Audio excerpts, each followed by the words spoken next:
Welcome, everyone.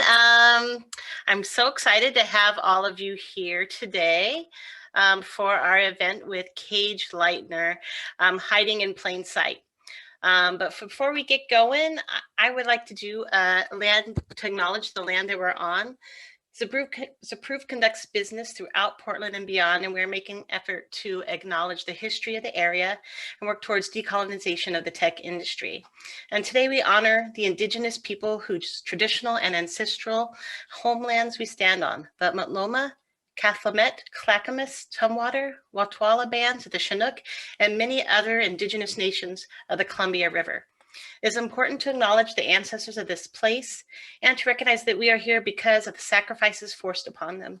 And remembering these communities, we honor their legacy, their lives, and their descendants. To find out more about the Native American community in Portland area, visit the website Leading with Tradition. All right. So I am Crystal Sinkoff, and I work here at Zapproved. I manage workplace experience, diversity, and inclusion here, and I've been with the company for about 7 years. Zapproved is a company that believes that belonging is one of the key core items of being a successful business, and we are zapproved.careers.com. All right, and I just want to call out some events we have coming up. I'm super excited that for our new series that we're partnering with Cinder on, Voices of Equity. In June, we have Robin Brown's talk, Internalized Oppression is Not My Identity. And in July, we have the privilege of getting back to normal with Farrell Bolding. And our next luncheon will have Desha Ramachandran talking about narrative power and how our stories shape the systems of oppression. To stay on top of all the upcoming events, you can follow us on Eventbrite. You can also use the QR code here to scan, and that will take you to the Eventbrite page with all our upcoming events. You can also reach out to d&I@zapproved.com to get signed up on our monthly newsletter. So I have a few community agreements to go over before I introduce Kaig. This event is going to be recorded today.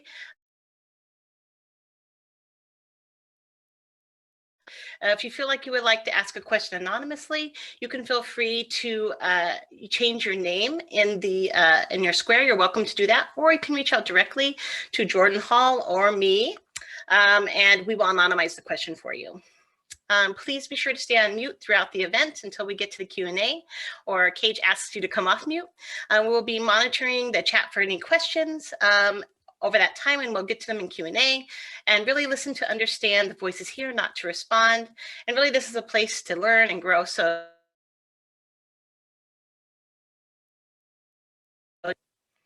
And so now I'm really super excited to introduce your speaker today, Kaig Lightner. Kaig has been publicly speaking about his experience as a queer transgender person for nearly 15 years. But I personally met Kaig about 3 years ago at a PDX WIT event where he shared his story. And I've always really appreciated the vulnerability and willingness to share that story with the world, really. I'm happy they're here today and to kick off Pride Month. Boop, boop. Kaig, the virtual stage is yours. I'm going to stop sharing here. Great. Thanks, Crystal. And hopefully my internet connection is doing okay. It was a little cutting in and out when you were talking, Crystal, so I don't know if that was me or you, but hopefully it gets all set here. I'll wait till your screen disappears and I'll share mine. I hope it's not me. I'm getting a spinny wheel right now, folks. So please hold on while... It says Zoom is not responding. I don't know if you can still hear me. We can hear you. Okay, good. There we go. Yay! All right. I think it's the heat. I don't know about you all, but my internet yesterday was it was like the 90s. I was like, what's happening here? Hello all, it's good to see you. Let me do a quick screen share of mine so that I can get the content up in front of you. Let me expand that. So hopefully that's all looks good on your end. Happy Pride Month, everyone. It's so great to have you here. I see 66 people are here and present, which is amazing. I'm so glad to have you here all today. Thank you for taking the intentional time out of your busy schedules. And, you know, I know you could be literally anywhere else right now. So it's so great to have you here. Just real quick bio on the work that I do out in the world. I'm the founder of a consulting company called Quantum Gender, and we do consulting and education with the goal of increasing gender diversity and inclusion in the workplace and in the sports industry. I am also the founding executive director of Portland Community Football Club, which is a nonprofit soccer club that primarily serves low-income immigrant and refugee kids to play competitive soccer, to make it affordable, accessible. It's an incredibly expensive sport. And so I've been a soccer coach for 25 years. I have a master's in social work. I also teach as an adjunct at the School of Social Work at Portland State University. I'm an entrepreneur. I blend all these worlds together and work for myself, and I love it. And I couldn't be happier. And I'm just so excited to be here to talk with all of you and talk about this discussion of visibility and invisibility today in the LGBTQ community. The first thing I want to make sure is you all have something to write with that you're going to hold on to, hopefully, for longer than just this session. It can be pen and paper, it can be digital, whatever works for you. Because I'm going to ask you to do some reflection writing today, just a few moments of that. So make sure you have something for that. It's also really important that I begin when I'm talking with a new group. I know there's probably some of you out there who know me, but some of you who don't, and to be open and honest about the fact that I'm a queer transgender person. That means I was assigned the sex of birth at birth as a girl, and I was raised as a girl, but that identity never fit for me. And so about 14 years ago, I started taking testosterone, and here I am much, much further down the path. You're going to hear more about my journey in a little while, but I start out with that part of my identity and being open about it because most likely, otherwise you would not have any idea that I'm transgender, because everything about the way that I present my gender out in the world kind of just says that I look like another straight white guy. And that's really what we're going to dig into deeper today. We're going to dig into these ideas and these kinds of assumptions that are strongly rooted in gender expression and presentation for all of us in our society. And it also probably goes without saying that the stories and experiences I share today are just one person's journey through this vast winding road of being a transgender person. We are an incredibly beautiful, diverse community, as is every community. And I really, really encourage you to hear from as many trans folks as you can.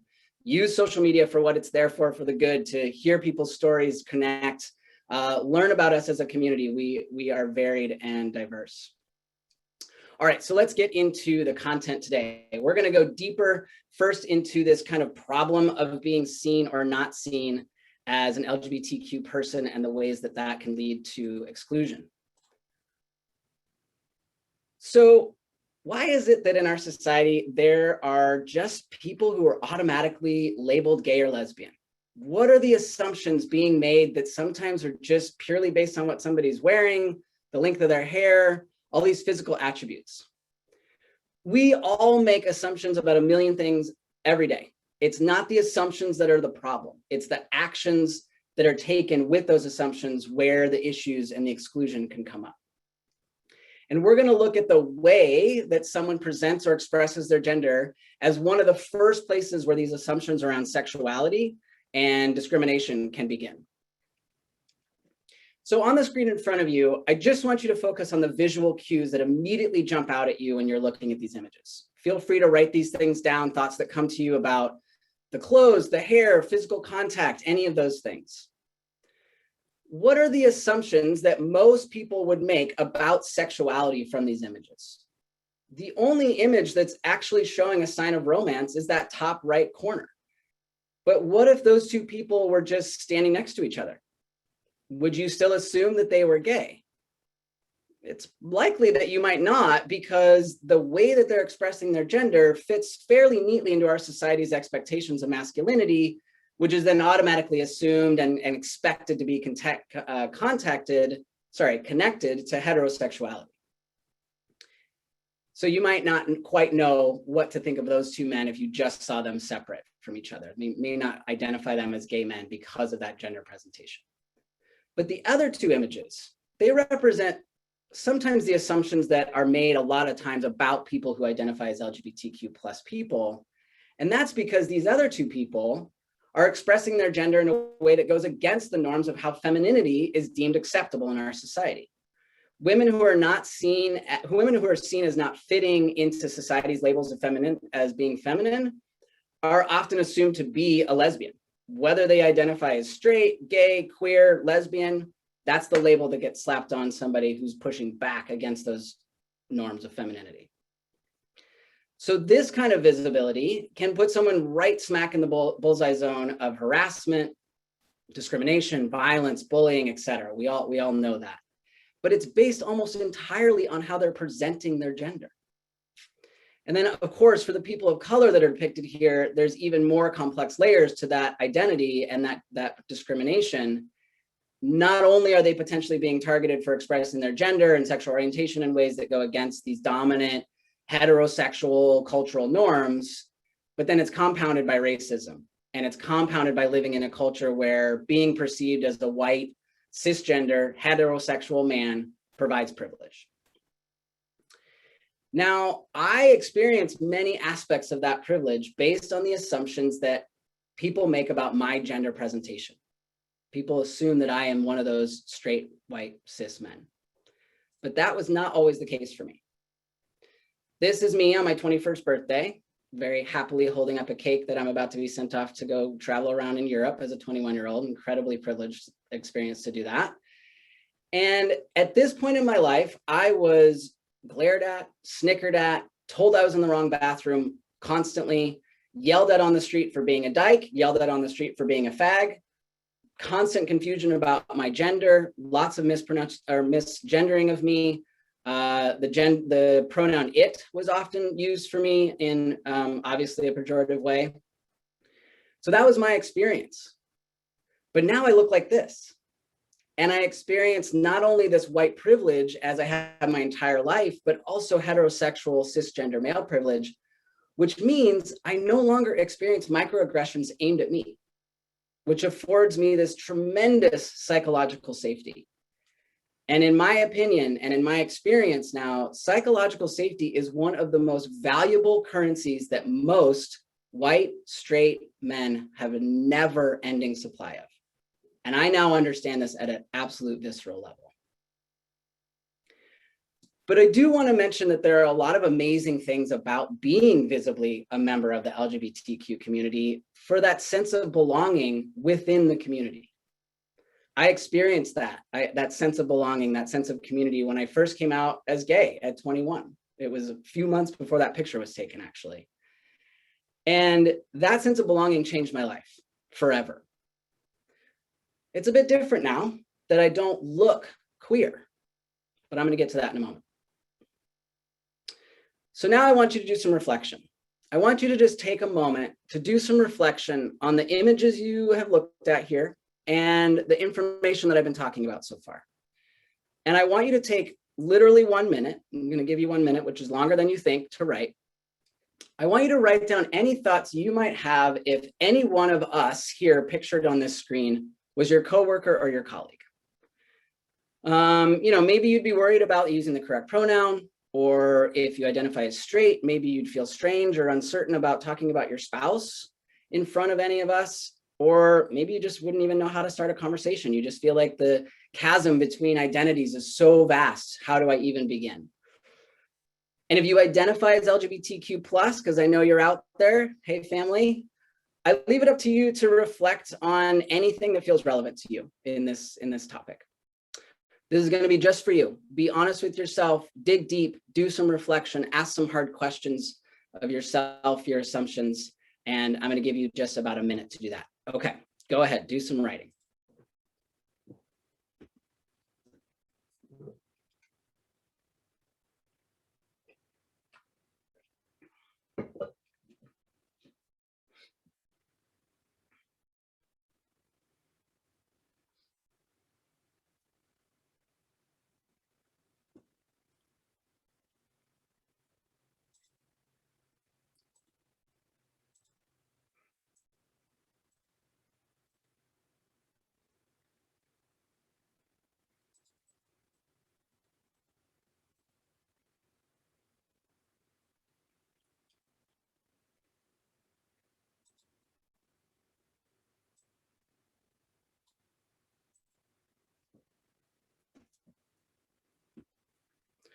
about 10 more seconds to just wrap up some thoughts there.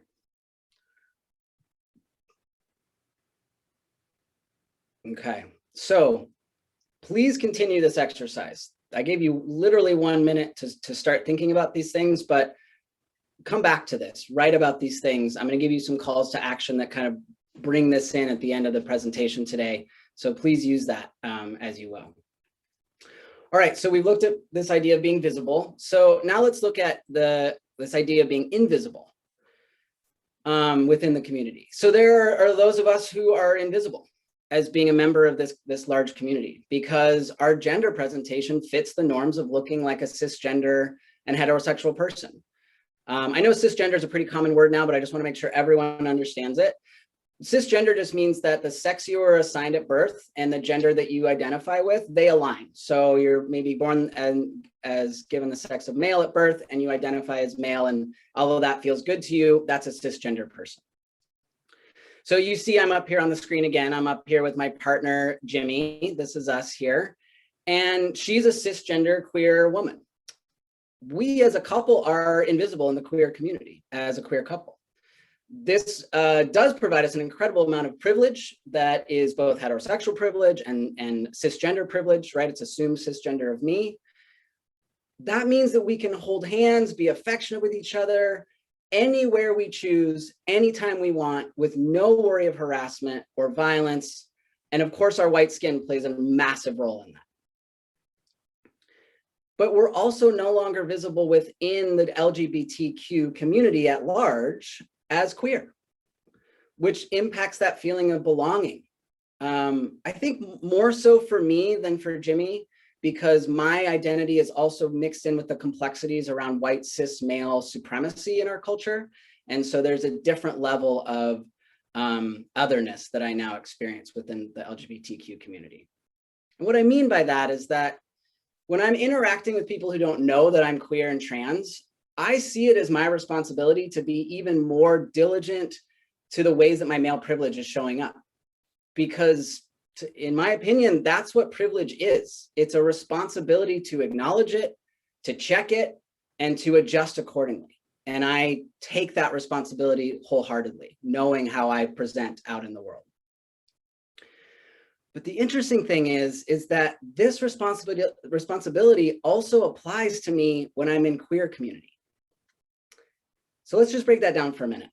This means that in a community in which I used to very much obviously fit and have a sense of belonging because I had a certain gender presentation, and that gender presentation was outside of the norms of gender presentation, you know, think back to what I looked like at 21. I now have to assume that I'm seen as an outsider within queer spaces because I no longer look like that 21-year-old self. I now look like this. And I just have to take on that responsibility that my gender presentation signals to other people a white cis man. And white cis men need to take on the responsibility of recognizing that they are part of a dominant culture, and I am now seen that way. But the point here is that all of that surrounds around gender expression and presentation. Because for me, inside my mind, inside my experience, I'm still that sporty dyke. That's what I thought of myself as a 21. That was kind of my identity then. I truly often forget that I look like a man. So this is just one personal example of the complex layers of visibility and invisibility and how they play out based on gender, how gender expresses, how gender is presented. But now I want to kind of scale back a little bit, look a little broader at this idea. And let's look at these visual cues here a little bit more broadly. So if you look at these visual cues in front of you now, do you interpret them differently than you did in the previous slide? Because everyone here is pictured as fitting into social norms around gender expression. Do you think about their sexuality in a different way, their perceived sexuality? Because the reality is that anyone represented on this screen here could be a member of the LGBTQ+ community. And so now think about this broader experience of being invisible as a member of this community, as not being seen right away. This can give some of us a lot of safety as we're not being targeted because of our gender presentation. And there's this option to use perceived heterosexual privilege which can provide safety. And that's an incredible thing to use, especially if you have white skin. But it also can mean hiding. It can mean hiding parts of ourselves or being guarded, which can be interpreted by coworkers and others as distant or antisocial, because we're not sure if we can come out about that part of ourselves. The other strange thing is that we can be subjected to microaggressions targeted towards others because there's this assumption that because someone doesn't look gay, then it's okay to say something homophobic, or in my case, sexist, because I'm assumed to be this straight man and I'll just go along with the misogynistic jokes. I don't, by the way. I interrupt those. I do not play along in that. So the obvious takeaway here is that you just never, ever, ever should assume that you know anyone until you get to know them. You should never assume you know their full identity until you get to know them. And a really good benchmark to remember that's an incredibly rough estimate is that 1 in 10 people identify as LGBTQ+. So honestly, you should just always assume that anyone you're talking to could be a member of this community and you just don't know it. So that's the kind of issue, right? The invisibility-visibility issue. There's one other aspect of invisible that I think is a little more nuanced, and that is that you can be a visible queer person out in the world, a visible LGBTQ identified person, and you can still feel invisible in society, right? That's the other layer of invisibility. I'm not going to dive into that because that's kind of a whole other training and concept and discussion, but I just wanted to put that out there that there's so much complexity to this that it's worth really diving into and thinking deeper about. So now I want to take a look, why does this happen? Why do we have this society that is doing this, that is relying on these assumptions? It's because of this gender binary system. This is the system that our society relies so heavily upon, and it's the system that you were subconsciously relying on when I asked you to look at those images. It's what we all do. It's built into our system of discussion and thought around gender. And it's defined by only 2 socially acceptable options of male and female, and then these corresponding gender role and sexual orientation expectations. What does that mean? This means that when the doctor says, congratulations, it's a boy, and that means the societal expectation is the child's going to grow up to identify as a man, embody masculine physical and social attributes, and then the default norm is that that man will be attracted to women. That's the norms. Our society adhering to the rules that are listed in the middle is how this perpetuates. It's how this system continues to go on. And let's not kid ourselves, the people who have been perpetuating this system are primarily dominant cultured people, primarily straight, cisgender white men. That has been the system that's been around for nearly the extension and existence of humankind, certainly in the industrial area. And that is who is pushing this agenda so to a level that they don't even realize it, right? Whole other topic again, but it's important that we understand where this is coming from so we can interrupt it. So the rules are, you must choose a side. Your sex at birth determines which side you fall on. I'm here in the flesh to tell you those 2 rules can be broken, will be broken, are broken all the time, and are not set in stone. There's nothing set in stone about those rules. The third rule, cisgender and passing men are given more privilege. I would be considered a passing man. I want to make sure that word passing I talk about just for a second. That is a word that I'm using in this context to be illustrative of the fact that I pass as a man, and no one would suspect that otherwise. It's not necessarily a supportive word to use. It can be very pejorative. It can be very discriminatory. It can feel very awful to have somebody else say, oh, you passed so well. I have had many, many people say to me, you're doing such a great job at being a man. I'm just being me. This is who I am. I don't think of myself as a man. I don't identify as a man. I identify as Kaig and all these other things about me. But the passing part means privilege based on all of our societal structure. So when someone doesn't follow these direct paths, they experience this societal burn. That's what that fire is representing in the middle. And for transgender and non-binary people, that can look like harassment and discrimination, violence, death, oppression, all of these different burns. But here's the thing that I don't think enough people are talking about. This also applies to cisgender people, no matter your sexuality. Now, the burn may not be nearly as significant, may not be nearly as permanent, may not be nearly as traumatic, but it's happening. People are being harmed by this system everywhere.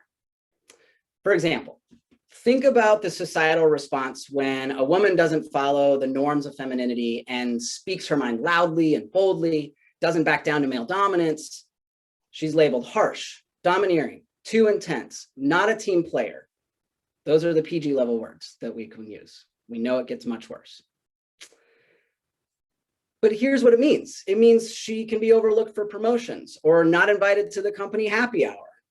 This is how sexism and misogyny show up, and it's rooted in this gender binary system. It is harming people who identify as straight and cisgender, just like it's harming trans and non-binary folks. Again, different levels, different ways of harm.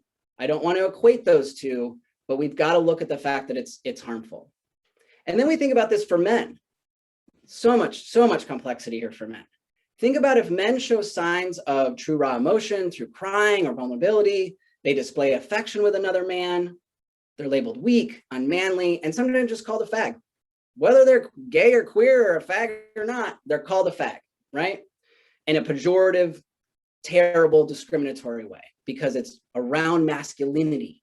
It's around how somebody's expressing their gender out into the world. You don't fit that masculine stereotype, you're not heterosexual, you must be a fag, right? Those are the leaps that our society makes.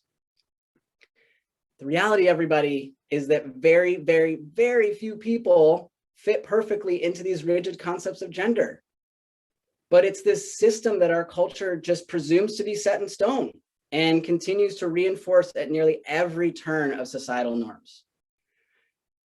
And rarely do people stop to critically analyze their place in it and where they fit or don't fit, particularly if you identify as straight, particularly if you identify, if you're also a cisgender person. Our society does not force dominant culture people to take a look at their dominant culture and the dominant place that they hold. So I'm going to have you do a little bit of that right now. We're going to do one more minute of some reflection writing, and now I want you to write about the ways that you do not fit into this system. And it could be ways that you don't show outwardly, you don't talk about, you don't publicly show. It may just exist in your mind, but dig a little deep. Think about, how do I not fit into all these ways, and make this for you again. So I'm going to give you a minute, go for that, and then we'll come back. All right, go ahead.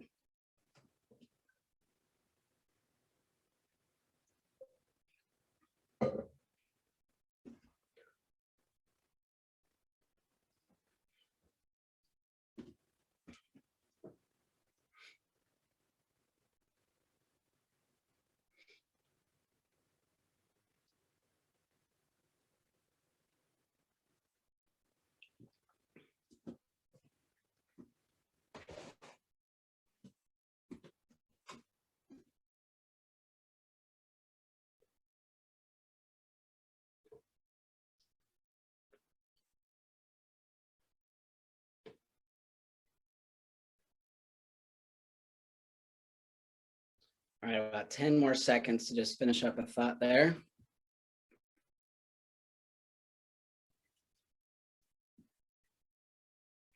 Okay, so I'm going to ask for some vulnerability, totally up to you, completely optional. Does anyone want to share either via chat or come off of mute and talk about what they wrote? And let me just remind you, if you want to write in chat and you have something vulnerable, you don't want people to know it's you, just change your name to a symbol or something that's non-identifiable, and you can participate that way. So I'd love to hear from anyone if they would like to share.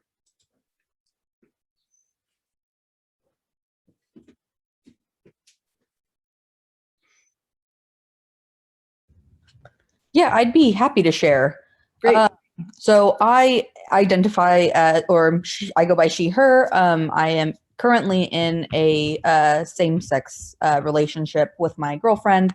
But I, from a young age, have always just like not understood the female male identifiers. And a big thing that I like looking at this, it kind of feels perfect in a way of like, I feel like on any given day at any given hour, like I can ping pong between that blue line and that pink line of just like, if that's expression, if that's even presentation. I happily identify with the female attributes of my body, but love to match that with the, you know, identified masculine clothing or things that are generally in that sense. And the same goes for activities that I enjoy of, you know, I love going out and doing, you know, the bar scene and getting dressed up and doing that, but also I power lift and lift weights and I'm super strong and all of the things that don't fit that norm. So yeah, that's I mean, yeah.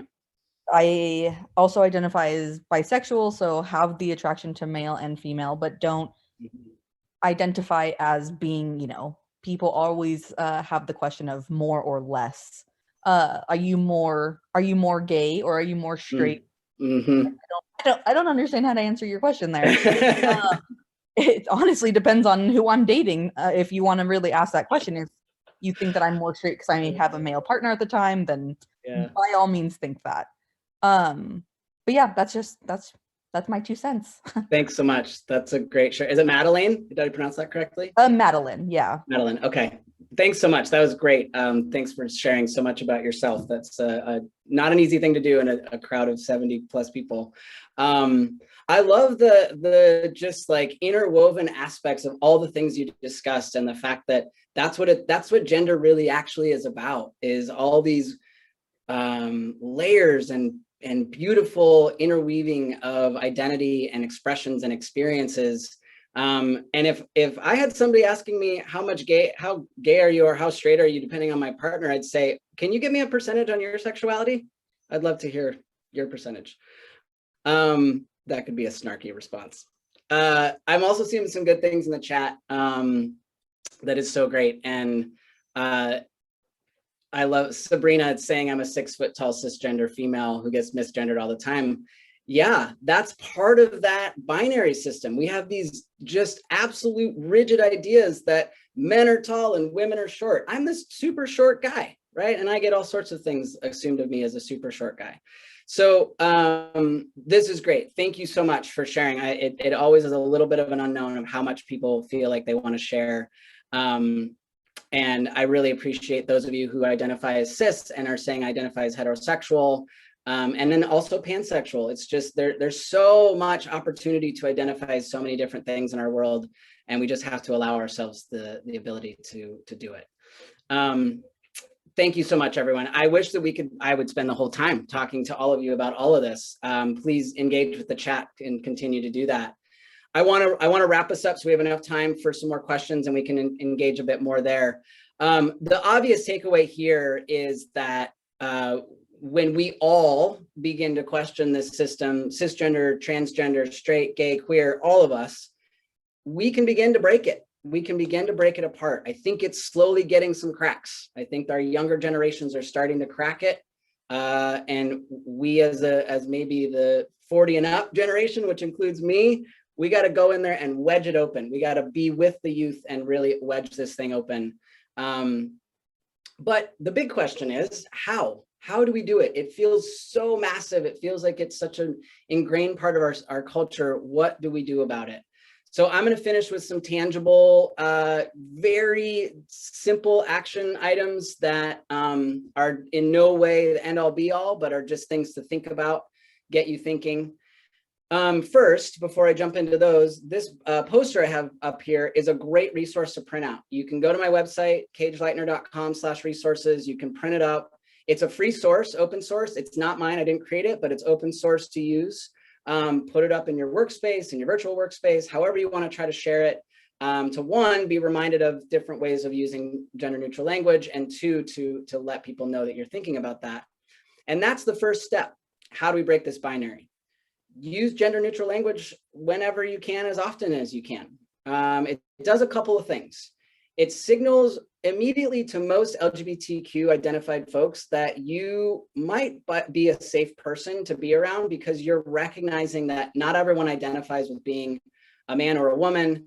And that also it means you're doing the work to push back against these heterosexual norms that exist, particularly if you identify as straight, particularly if you are cisgender. The other thing it does is that it forces others to critically analyze these norms, because they might be hearing a word or a pronoun or a phrase that's new to them, that they aren't used to, and it's going to cause them to hopefully think about their language, maybe ask some questions, maybe feel a little uncomfortable, all of those things. So that's a great way of being an advocate out there. The second thing is to practice using gender neutral pronouns and language. It's not part of our regular vocabulary. It's not part of our regular speech.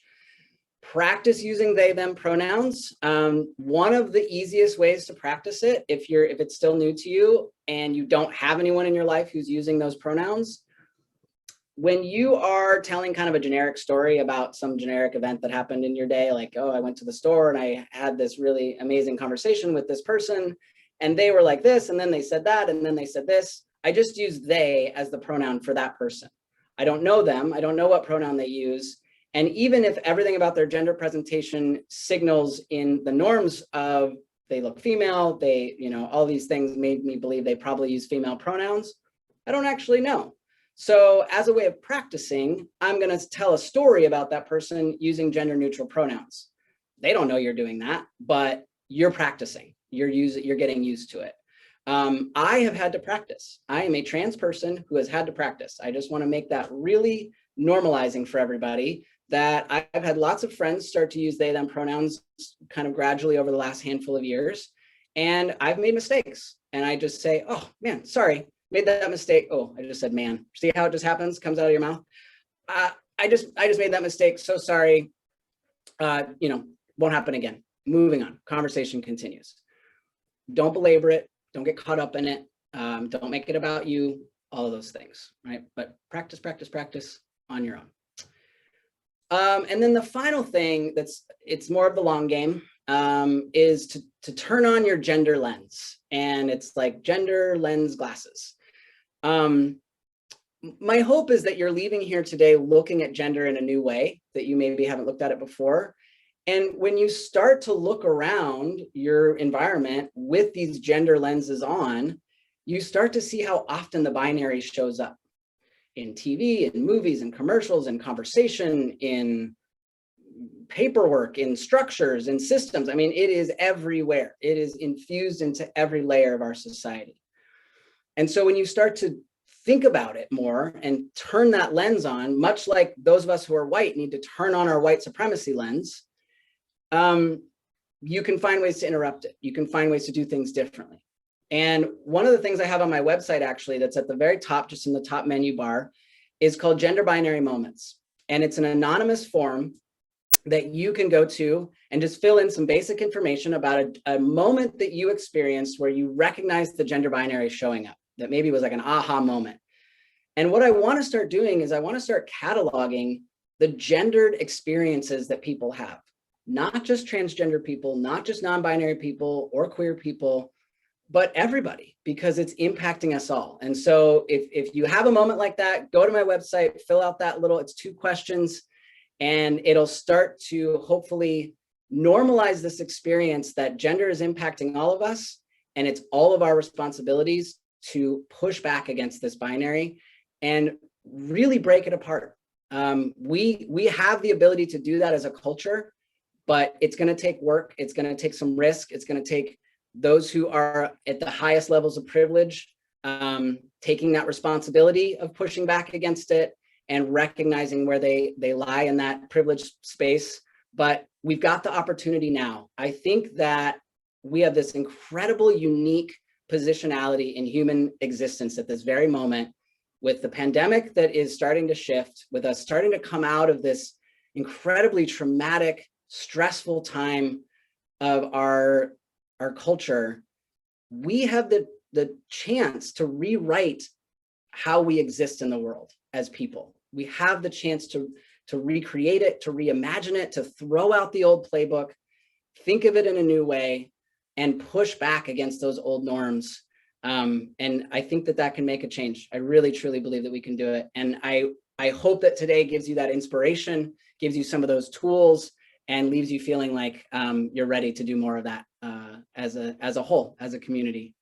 So I just say thank you so much to all of you for being here. Please contact me. My website's the best way to contact me. I'm also over social media.